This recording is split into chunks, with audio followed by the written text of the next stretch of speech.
Hi పిల్లలు, welcome to పుస్తక జ్ఞానం. ఇవాళ మనము 6th క్లాస్ సోషల్ టెక్స్ట్ బుక్లో hour earth in the solar system, సౌర కుటుంబంలో మన భూమి, ఈ పాఠ్యాంశంలో నెక్స్ట్ పార్ట్ నేర్చుకుందాము.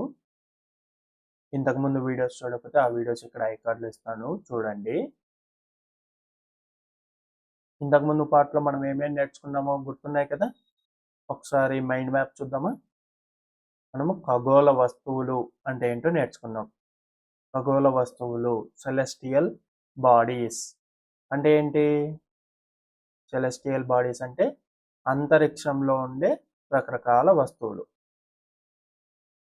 అలాగే సూర్యుడు చెప్పాలంటే నక్షత్రాలు. సూర్యుడు కూడా ఒక నక్షత్రమే కదా. నక్షత్రాలు ఉంటాయి. ఇవి తమ సొంతంగా కాంతిని, వేడిని విడుదల చేయగలవు. తమ సొంతంగా కాంతిని, వేడిని విడుదల చేయలేని గ్రహాలు, ఉపగ్రహాలు, గ్రహ శకలాలు, ఉల్కలు, తోకచుక్కలు కూడా ఉంటాయి. గ్రహాలకు ఉదాహరణ మన భూమి, ఉపగ్రహాలకు ఉదాహరణ మన భూమి చుట్టూ తిరిగే చంద్రుడు. గ్రహాలన్నీ కూడా నక్షత్రం చుట్టూ తిరుగుతూ ఉంటాయి. ఉపగ్రహాలు గ్రహాల చుట్టూ తిరుగుతూ ఉంటాయి. గ్రహ శకలాలు, ఉల్కలు, తోకచుక్కలు ఇవన్నీ కూడా సూర్యుని చుట్టూ తిరుగుతూ ఉంటాయి కదా. అలాగే మన సౌర కుటుంబం గురించి కూడా మనం తెలుసుకున్నాం కదా. నక్షత్ర మండలాల గురించి, ఆ తర్వాత మన సౌర కుటుంబం గురించి తెలుసుకున్నాం కదా. సప్తర్షి నక్షత్ర మండలం గురించి, అలాగే ధ్రువ నక్షత్రము, సౌర కుటుంబంలో సూర్యుడు ఎంత పరిమాణంలో ఉంటాడు, సూర్యుడే సౌర కుటుంబాన్ని మొత్తానికి కాంతిని, వేడిని అందిస్తున్నాడు కదా. అలాగే గ్రహాలు ఏమేమి ఉన్నాయి, మొత్తం 8 గ్రహాలు. బుధుడు, శుక్రుడు, భూమి, అంగారకుడు, బృహస్పతి, శని, ఇంద్రుడు, వరుణుడు, Mercury, Venus, Earth, Mars, Jupiter, Saturn, Uranus and Neptune. ఇవన్నీ గ్రహాలు. ఈ గ్రహాలన్నీ సూర్యుని చుట్టూ ఒక స్థిరమైన మార్గంలో తిరుగుతుంటాయి. ఆ మార్గాన్ని మనం కక్షలు అంటాం, ఆర్బిట్స్. ఈ మొత్తం 8 గ్రహాల్లో 4 అంతర గ్రహాలు అంటాం. భూమి, శుక్రుడు, బుధుడు, అంగారకుడు. వరుసగా చెప్పాలంటే బుధుడు, శుక్రుడు, భూమి, అంగారకుడు, ఈ 4టిని అంతర గ్రహాలు అంటాం. ఈ అంతర గ్రహాలు పరిమాణంలో చిన్నగా ఉంటాయి కొంచెము మిగతా గ్రహాలతో పోలిస్తే. అలాగే రాళ్లతో ఉంటాయి. ఈ 4 గ్రహాలు రాళ్లతో నిండి ఉంటాయి. అలాగే మిగతా 4 వాటిని ఔటర్ ప్లానెట్స్, బాహ్య గ్రహాలు అంటాం. అవేంటంటి? బృహస్పతి, శని, ఇంద్రుడు, వరుణుడు. అంతర్గ్రహాలతో పోలిస్తే బాహ్య గ్రహాలు చాలా పెద్దగా ఉంటాయి. అలాగే అవి వాయువులతో కానీ ద్రవాలతో కానీ నిండి ఉంటాయి. వాటిల్లో రాళ్ళు కాదు, ఉండవు. అలాగే సూర్యునికి దగ్గరగా ఉన్న గ్రహము బుధుడు. సౌర కుటుంబంలో అతి పెద్ద గ్రహము బృహస్పతి. సౌర కుటుంబంలో అతి చిన్న గ్రహము బుధుడు. ఇవన్నీ తెలుసుకున్నారు కదా. అలాగే గ్రహాలకు సంబంధించిన ఈ వివరాలన్నీ మీరు చదివారు కదా, చదివి తెలుసుకున్నారు కదా. దాంతోపాటు మీకు కొన్ని ఇంటర్నెట్లో శోధించమని చెప్పి కొన్ని యాక్టివిటీస్ ఇచ్చాము, చేశారా? ప్లూటో అనేది 2006 వరకు మనకి 9వ గ్రహంగా ఉండే సౌర కుటుంబంలో. ఆ ప్లూటో గురించి కూడా తెలుసుకున్నారా? మీరు తెలుసుకోకపోతే ఇవన్నీ ఖచ్చితంగా మీ పెద్దల సాయంతో తెలుసుకొని నేర్చుకోండి, సరేనా? ఇవేవి తెలియకుంటే మీకు నెక్స్ట్ భాగాల్లో మీకు ఏవి అర్థం కావు. ఇవన్నీ మీరు ఒకవేళ చేయకపోతే అవన్నీ చేసిన తర్వాత మాత్రమే ఈ వీడియో చూడండి. ఈ భాగంలో మనము ద ఎర్త్, భూమి గురించి తెలుసుకుందాం.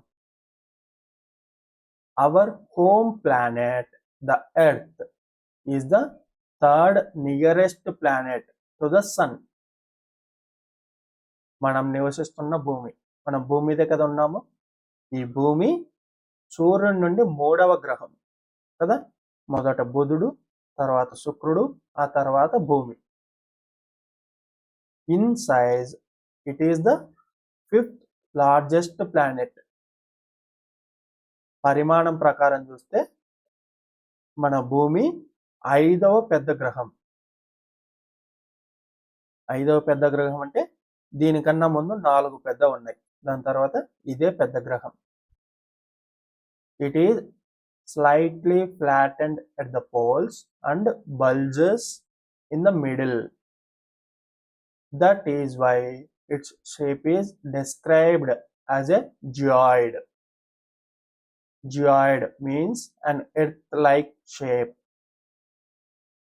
భూమి ఏ ఆకారంలో ఉందంటే మీరు ఏం చెప్తారు? రైట్, గోళాకారంలో, బంతి ఆకారంలో ఉందని చెప్తారు కదా. కానీ అక్కడ ఒక చిన్న తప్పు ఉంది. భూమి దాదాపుగా బంతాకారంలోనే ఉంది, కానీ పూర్తిగా గోళాకారం అయితే కాదు. అంటే పోల్స్ దగ్గర, ధ్రువాల దగ్గర భూమి కొంచెం ఒత్తుకున్నట్టుగా, అదే భూమధ్య రేఖ దగ్గర కొంచెం ఉబ్బెత్తు వచ్చినట్టుగా ఉంటుంది. మామూలు రౌండ్ అయితే ఎలా ఉంటుంది? ఇలా ఉంటుంది కదా. రౌండ్ అంటే అలా కాకుండా కొంచెం ఇలా ఉబ్బెత్తుగా వచ్చినట్టుగా ఉంటుంది మన భూమధ్య రేఖ దగ్గర. ధ్రువాల దగ్గర కొంచెం ఒత్తినట్టుగా ఉంటుంది. ఈ ఆకారాన్ని మనము జియాయిడ్ అంటాం. భూమి యొక్క ఆకారము జియాయిడ్. మన భూమికి ఉన్న ఆకారానికి ఆ పేరు పెట్టారు. The only natural satellite of the Earth is the moon. మన భూమికి ఉన్న ఒకే ఒక్క సహజ ఉపగ్రహము చంద్రుడు. ఈ విషయం మీరు ఆల్రెడీ కింద తరగతిలో తెలుసుకున్నారు కదా. భూమికి ఉన్న ఉపగ్రహాలన్నీ ఒక్కటే, అదేంటి? చంద్రుడు. భూమి చుట్టూ తిరిగేది చంద్రుడు ఒక్కటే. అది సహజంగా ఏర్పడిన ఉపగ్రహం చంద్రుడు. From the outer space the earth appears blue because it's 2/3 surface is covered by water. It is therefore called a blue planet. మన భూమిని మనం భూమి మీద నుంచి కాకుండా అంతరిక్షానికి వెళ్ళి చూసామనుకోండి, మనం అంతరిక్షం పైకి వెళ్ళి భూమి చూస్తే భూమి నీలి రంగులో కనిపిస్తుంది. ఎందుకంటే మన భూమి మీద 3/2 మన భూమి మొత్తం 3 భాగాలు తీసుకుంటే ఉపరితలం మొత్తాన్ని, అందులో 2 భాగాలు నీరే ఉంటుంది. సముద్రాలు, మహాసముద్రాలు, నదులు, ఇలా మొత్తం నీరే ఉంటుంది కదా. అందుకని భూమిని నీలి గ్రహం అంటాం. Think and respond. What do animals and planets require in order to grow and survive? మన భూమి మీద జంతువులు ఉన్నాయి, మొక్కలు ఉన్నాయి కదా. మరి ఆ జంతువులు, మొక్కలు పెరగడానికి, అలాగే జీవించడానికి ఏమేమి అవసరం చెప్పండి, ఆలోచించి.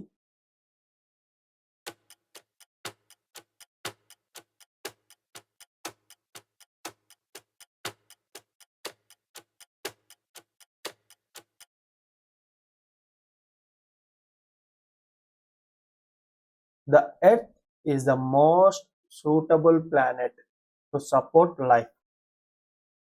జీవులు జీవించడానికి, జీవులు అంటే మొక్కలు, జంతువులు, కీటకాలు, పక్షులు, ఇవన్నీ జీవులు జీవించడానికి అత్యంత అనుకూలమైన గ్రహం భూమి. మన భూమి మీద రకరకాల జీవులు ఉన్నాయి కదా.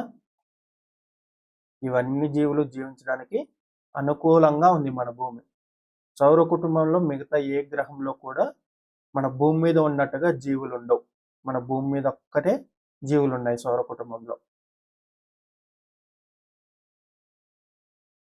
It has 4 major components that we call as the rungs of the earth: lithosphere, hydrosphere, atmosphere and biosphere. మన భూమి మొత్తాన్ని 4 ప్రధాన ఆవరణాలుగా మనం విభజించవచ్చు. అవేంటంటి?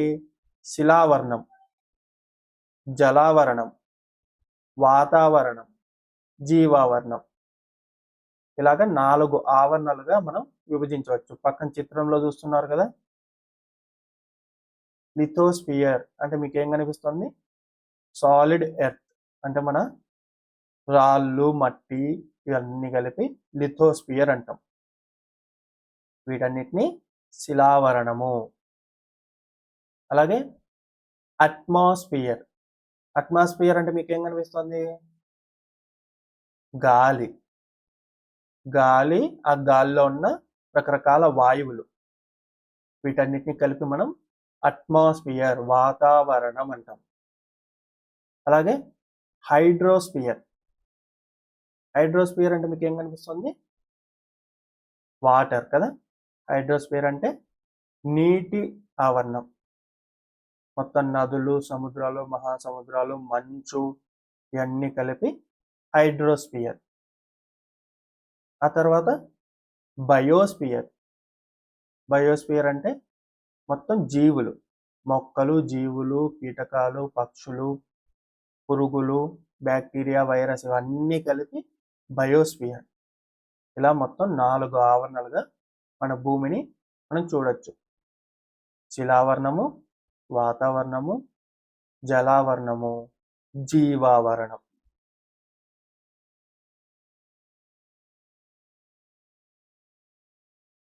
The first 3 components, along with suitable climate, make life possible on the earth. This is called the biosphere. మనం ఇందాకే question అడిగాం కదా, జంతువులు, మొక్కలు పెరగడానికి, జీవించడానికి ఏమేమి అవసరం అంటే ఏం చెప్తారు మీరు? జంతువులు, మొక్కలు పెరగడానికి మంచి గాలి ఉండాలి, కలుషితం లేని గాలి ఉండాలి. అలాగే అవి జీవించడానికి తగిన ఆహారం దొరకాలి, అంటే మిగతా జీవులు కూడా పెరగగలగాలి. అవి ఉండడానికి నీరు కావాలి, అవి జీవించడానికి కావాల్సిన ప్రదేశం కావాలి, అంటే రాళ్ళు, మట్టి ఇవన్నీ ఉండాలి కదా. ఇవి ఉంటే జీవులు జీవించడానికి ఉంటుంది. నివాసము, నీరు, గాలి, ఆహారం ఉంటాయి కదా. ఇప్పుడు ఒకసారి చూడండి, శిలావరణం మనకి రాళ్ళు, మట్టి కలిగి ఉంటుంది. అంటే మనకి శిలావరణంలోనే జీవులు జీవించడానికి కావాల్సిన ప్రదేశము అనేది ఉంటుంది. జలావరణం నీటికి సంబంధించింది కదా. అలాగే వాతావరణం అంటే గాలి.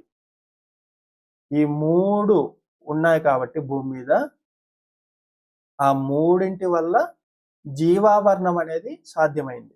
అంటే జీవులు జీవించడానికి ఈ 3 ఆవరణాలు, శిలావరణం, జలావరణం, వాతావరణం, ఈ 3 ఆవరణాలు జీవావరణం వృద్ధి చెందడానికి సహాయపడతాయి కదా.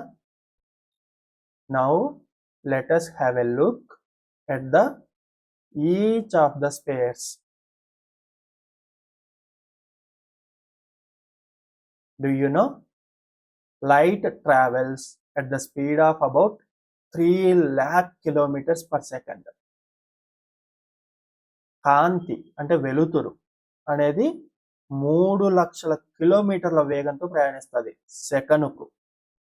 ఒక్క సెకండులో కాంతి 3 లక్షల కిలోమీటర్లు ప్రయాణం చేస్తుంది. Yet even with this speed, the light of the sun takes about 8 minutes to reach the earth.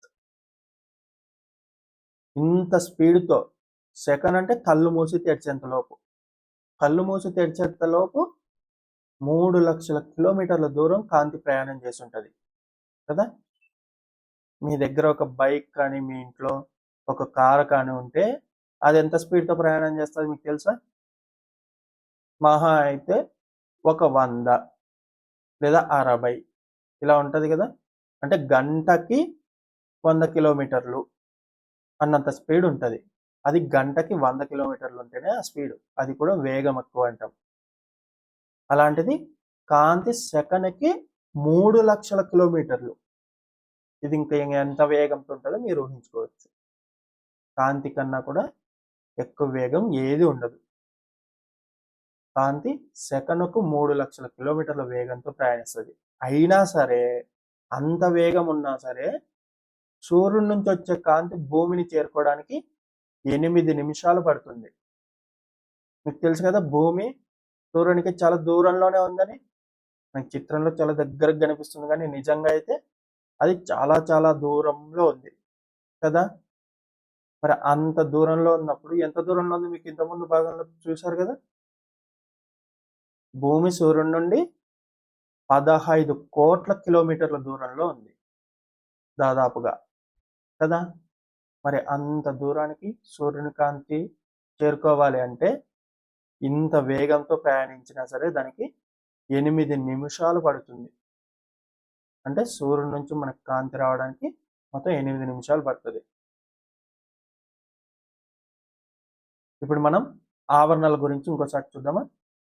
Lithosphere శిలావరణం. Lithosphere is the land on which we live. It is the solid outer layer of the earth consisting of rocks and soils. Lithosphere శిలావరణం అంటే మనం నివసిస్తున్న భూమి ఉపరితల భాగం. భూమి ఉపరితలం మీద మనకి రాళ్ళు, నేల, ఇలా మొత్తం ఘనంతో నిండిన పొర ఉంది కదా, ఘన పదార్థాలతో నిండిన పొర. దీన్ని ఘన బాహ్య పొర, భూమి ఉపరితలము. ఇది శిలావరణం అంటాం మనం. Hydrosphere. The hydrosphere consists of water bodies such as oceans, seas, rivers, lakes, ice caps on mountains, tanks, etc.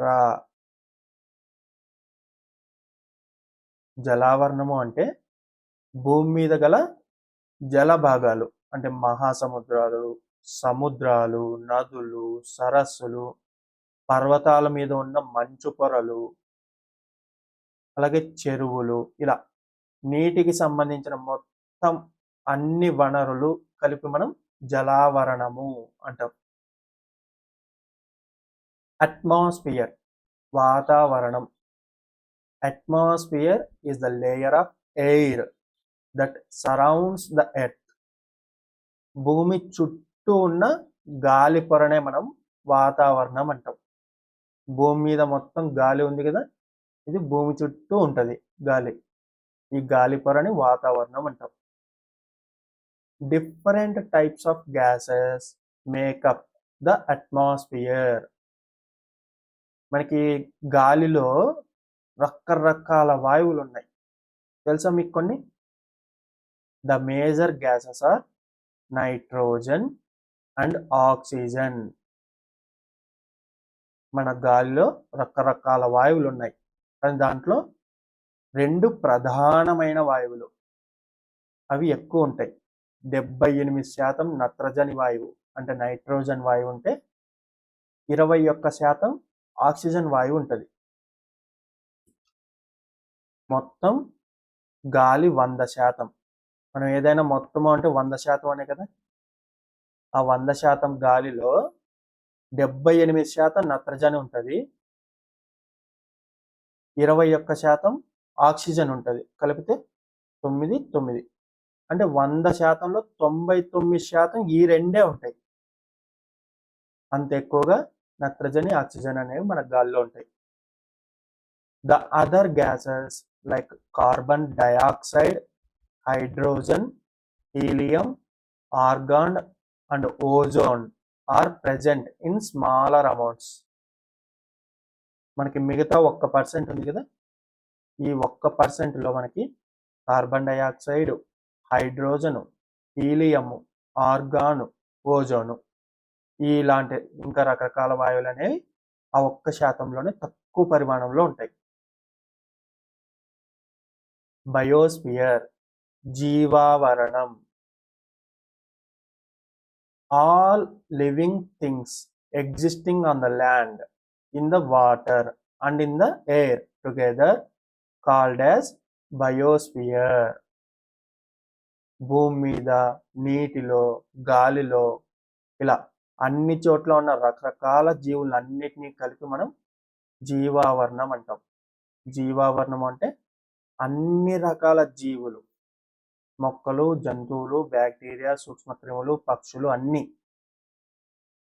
It consists of plants, animals, bacteria and other tiny organisms. జీవావరణంలో మనకి మొక్కలు ఉంటాయి, జంతువులు ఉంటాయి, బ్యాక్టీరియా, సూక్ష్మక్రిములు ఉంటాయి. We will learn more about these spheres in higher classes. మీరు ఇంకా పై తరగతుల్లో ఈ ఆవరణాల గురించి ఇంకా లోతుగా తెలుసుకుంటారు. ఇప్పటికి మీకు అర్థమైంది కదా, శిలావరణం, జలావరణం, వాతావరణం, జీవావరణం ఇవి ఏమేమి అని. థింక్ అండ్ రెస్పాన్స్, ఆలోచించి స్పందించండి. How can you say that our earth is a unique planet in the solar system? మన సౌర కుటుంబంలో మన భూమి ఒక ప్రత్యేకమైన గ్రహం అని మీరు ఎలా చెప్పగలరు చెప్పండి. మిగతా గ్రహాలు 8 గ్రహాలతో పోలిస్తే మన భూమి ప్రత్యేకమైంది అని మీరు ఎలా చెప్పగలరు?